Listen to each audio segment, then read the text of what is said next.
राजस्थान के बीकानेर क्षेत्र के पास एक गांव में एक गोपाली बाई नाम की भक्त थी।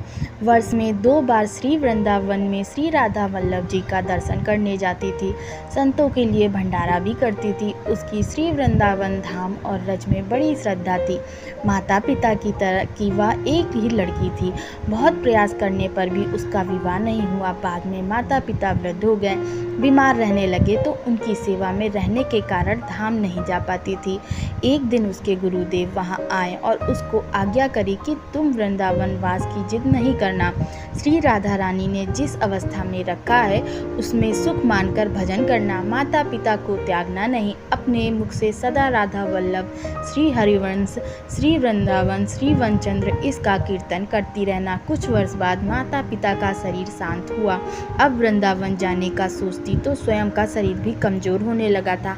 आसपास के लोग उसको कभी रोटी दाल आदि दे जाते। एक दिन उसको लगा कि अब मृत्यु निकट है।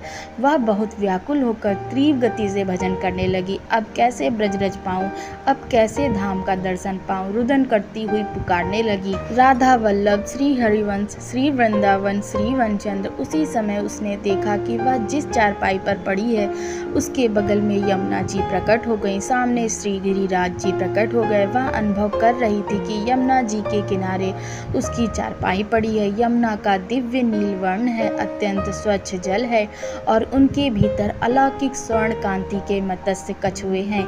गिरिराज जी स्वर्णमयी दिखाई दे रहे हैं। कुछ देर में गायों के गले की घंटियों की आवाज आई और श्री कृष्ण बलराम जी हजारों सुंदर गायों के साथ दिखाई दिए।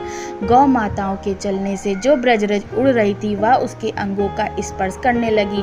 भगवान की गौचारण लीला को देखते देखते दिव्य श्री वृंदावन धाम के मध्य में उसने प्राण त्याग दिया। आज तो भगवान की कृपा से जिन्हें ब्रजवास मिला है वह तो है ही, पर जिन्हें अभी नहीं मिला है उनको भगवान ने जहाँ रखा है वहीं रहकर निष्ठा से नाम जाप करना चाहिए। नाम भगवान और धाम में कोई अंतर नहीं। नाम स्वयं ही साधक के पास धाम को प्रकट कर सकता है। श्री महाप्रभु जी को वृंदावन का प्रचंड विरह होता था, परंतु माता के लिए वह जगन्नाथपुरी में ही रहे।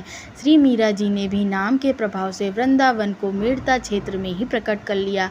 ब्रज की लता पता, गोवर्धन, ब्रज के कुंड, ब्रज के वन सभी के सब मेड़ता में प्रकट हो गए। श्री राधा बाबा और हनुमान प्रसाद पोदार जी को गोरखपुर में रहकर धाम का नित्य अनुभव होता था। जय श्री कृष्ण।